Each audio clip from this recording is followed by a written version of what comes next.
Alright, so I've read way more articles than I should about the House of Wolves supposed leak.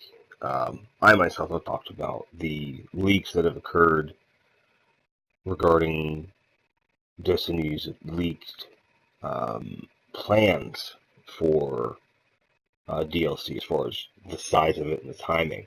And that's one thing. But people were freaking out because this particular House of Wolves leak, it shows, armor types, color, attack levels, defense, perks, the whole bit. And Bungie was like, yeah, that that's on there. It's in the program that you bought, but they're placeholders for what we're actually developing. It's still in development. We're not finished with it. It's going to change. And that's a good thing, guys. The argument of, oh, it's on the disc, we're paying for stuff to unlock, would be true if it was finished. When you know before you even release the game, which was announced at E3 and many other places, that there'd be the main game plus 2 expansions at the very least. Okay? If we knew that up front, it really makes sense for the consumer to have all, at least, space and assets available in the game that you buy for those things, right? It makes sense because if I have, let's say in my DLC, I have 14 new helmets, right? And there's 14 helmets that are not being used on the main disc. All I have to do for an update is institute code on the server and on the in the update to change the attributes of those things if the art is right. If the art is different, yeah, then the update becomes bigger. But if we nail the design and we're just changing how things work behind the scenes, that means it's a faster update for you and I.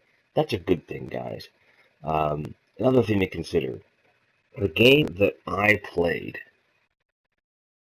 at 2 o'clock in the morning on release day is not the game I'm playing today.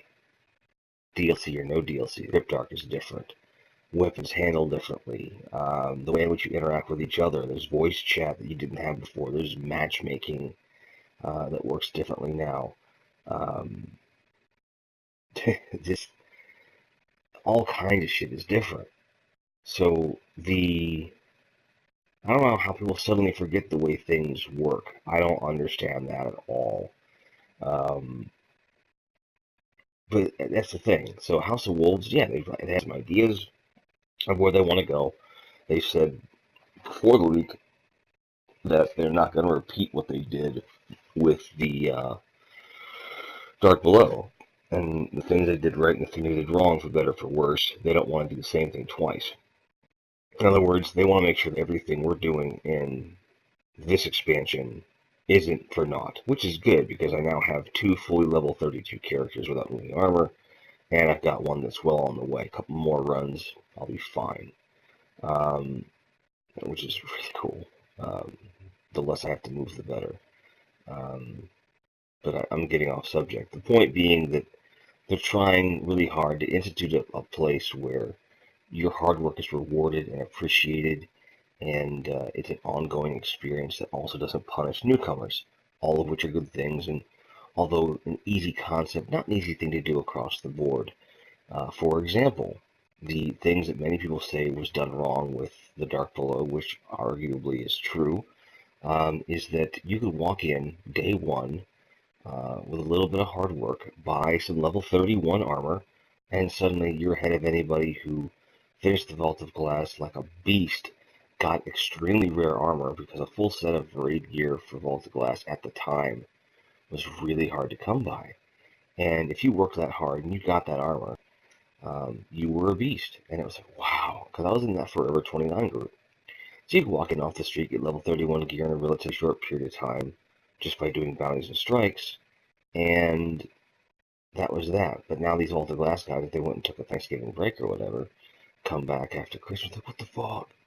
So that's what they're trying to avoid. They're trying to avoid um, negating any hard work. However, for those of us that were working very hard and just didn't get the luck of the drop, I was doing raids all the time. It just wasn't happening. It was a welcome change of pace. It was easy to get where we needed to be and be useful. So I'm curious to see how they're going to, how they're going to change that without screwing anybody. I really hope that it means you'll be able to get more use out of the armor that you've already got. I will say this, I'm more interested in that with the Dark Below Crota's armor than I am with the Vault of Glass armor, because I recently got a full set of armor from Vault of Glass, and I looked at it, and there's not even any perks that are worth a shit. None. It just, the only thing that armor did for you was give you level 30, really. Everything else was kind of meh on it. It didn't even look that great to me. I wasn't a fan. So I'm happy, really happy with the perks on the Crota's end armor that we have. So I just wonder what we're going to do. The weapons, on the other hand, are the big controversy, because they're only level 300 weapons. Vision of Confluence. I made energy out of it to upgrade a weapon I was going to use a lot more, and I don't regret that. And then a week later, I was like, I kind of miss it. So I in the Vault of Glass with buddies on a whim, and sure as shit, I got it again and then upgraded it in a couple of days, and I was like very happy. So, but if I could get that thing to 331, that would be amazing. But again, this all comes down to something real simple. In a day and age where the games operate online and they constantly evolve based on consumer feedback and the needs of the developer and so forth, these leaks are meaningless. They really are. So people getting all bent out of shape one way or the other is really pointless. If you want to get bent out of shape over something Bungie's doing, wait until it releases. You know what I mean? And they've heard the feedback of what we've done so far. I don't think we're in a bad way at all. Based on the interviews I've seen with Deej and some of the other development guys, like on NeoGAF and so forth, where they've said flat out that they hear us loud and clear and they don't want to mess around with anybody's progress. That just made me want to raid more, because it meant that all my hard work meant something. So I'm excited for House of Wolves. And if that leak about the proposed, DLC that's coming, in case you didn't know, one huge, what they call codename Comet, which is almost all the same amount of content as the main game itself, plus 2 more DLC packs the size of like Dark Below and House of Wolves. You give me that, and I'm gonna be a happy guy. And then I'm gonna get a second Destiny game. I'm so happy. But, and again, I'm a Destiny guy, like through and through. I realized that I started out this channel as an all games kind of guy, and I still am. But this game really has captured my imagination, and guys who play this are very passionate about it, and we get bent out of shape as much as anybody else, even the ones that really, really, really, really, really, really like the game.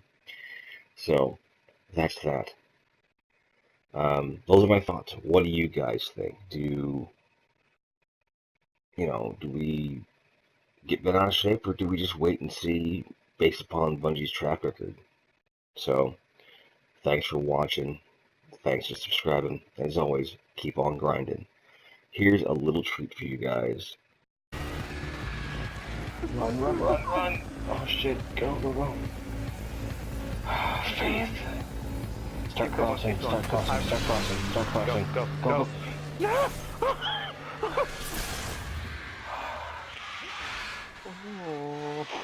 Keep running, Darian. Keep running, Darian. Keep running, Darian. Keep running, Darian. Keep running, Darian. Keep running. Don't stop. Don't stop. Don't stop. I don't think you know how far up my throat my heart was. I'm saving this. You are going straight on YouTube, brother, because that was an amazing save, dude. There's no fucking way. It's just, I'm so sure.